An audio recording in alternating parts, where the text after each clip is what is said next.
Blessed day, Dawn Watchers. Kumusta po kayo? I hope and pray na nasa mabuti kayong kalagayan. Today, we are now at our second day of our Dawn Watch, and we are talking about the fear of the Lord. One of the most important spiritual concepts found throughout the Bible is the fear of the Lord. What is the fear of the Lord, and what exactly does it mean? Let's turn to Scripture together to see what the Bible has to say.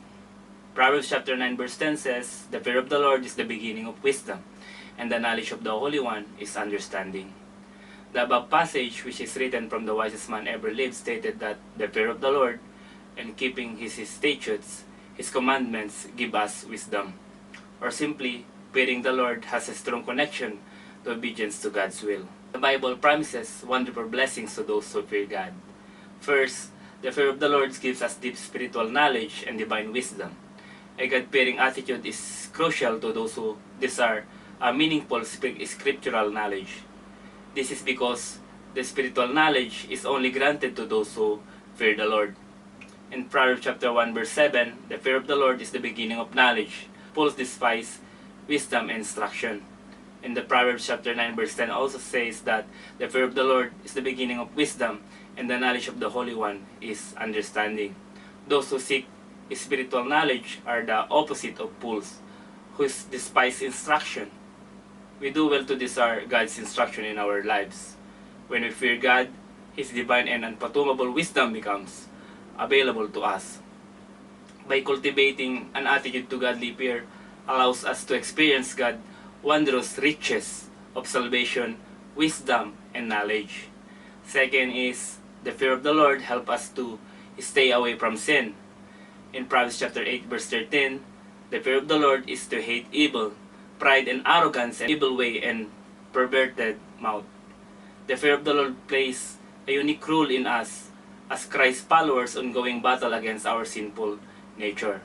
Our ability to resist sin undoubtedly is connected to the newfound spiritual knowledge and divine wisdom that is available to those who fear God. Let us examine our attitude towards heaven. Fearing God, let us shun evil and any deceitful things around us. Number 3, the fear of the Lord prolongs life. The book of Proverbs is filled with reference on how to those who fear the Lord have access to God's life-giving power. Proverbs chapter 9 verse 27 says, "The fear of the Lord prolongs life, but the years of the wicked will be shortened." It preserves life and protects our lives as well. Proverbs chapter 14 verse 27, "The fear of the Lord is a fountain of life, that one may avoid snares of death." Fearing God also unveiled the secret on how to live life to its richest measures and abundance. The fear of the Lord protects us and our children in number 4. The Bible is clear that there are unseen spiritual blessings that will serve to protect our adversary. So, a family who models a life of godly fear and obedience to God will provide a hedge of protection around even in our children as well. Proverbs chapter 19 verse 23, "The fear of the Lord leads us to life, so that one may sleep satisfied, untouched by evil."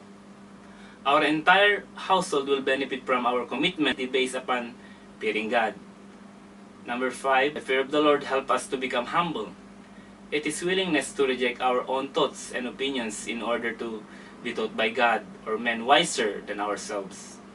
It is the ability to take correction, confess our faults, and change our method based on the instruction of others. Proverbs chapter 15 verse 33, "The fear of the Lord is the instruction of wisdom, and before honor comes humility." When we are humble, we think before we speak, and we speak gently and kind because we know the foolishness of our hearts and lips. We humble before God and men. In that position, He gives grace and wisdom. In that position, He avenges us from our enemy as well. And in that position, He exalts us above others. For He will crush the proud and promotes the humble. In that position, He knows that exalting us will not bring the arrogance of self-confidence. As a conclusion, fearing God is not passive. It is not something that we did once. It is active, not static, but dynamic. A righteous and holy fear of the Lord display itself through a humble and reverent obedience to God's will, purposes, and commands. Scripture is clear that the eternal benefits of fearing the Lord far outweighs the temporal costs on this earth. Have a blessed day, mga kapatid.